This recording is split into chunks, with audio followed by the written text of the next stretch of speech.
Assalamualaikum everyone, welcome back to Mr. TECHFOX. Today, I'll guide you on how to set up a quick shortcut for Google Books on your desktop, allowing you to access your favorite books and resources with just a click. If you find this tutorial helpful, please consider subscribing for more tech advice. Alright, first of all, open your Chrome browser. So normally, I'm gonna open the Chrome browser from my desktop.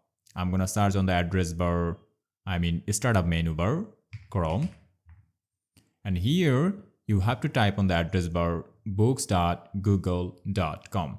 So I'm gonna type here books. So I'm gonna type here books.google.com, and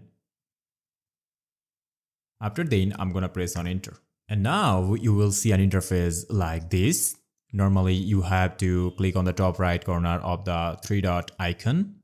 And here you will see some options, and if you scroll down you will see an option cast, save and share, and if you hover over here you will see another option on the left side, create shortcut. Click on that and you will see an interface like this. So normally click on create button, or you can give it a custom name to showcase on your desktop. So normally I'm gonna click on create button, and it's creating a shortcut on the desktop, and you can see that it's a shortcut, and every time if I click on it, it will redirect me to books.google.com, and I'm getting the access of books.google.com with just a click. And that's all about today's video. I think it will help you a lot, and if this helps, please consider subscribing this channel. See you in the next video. Allah Hafiz.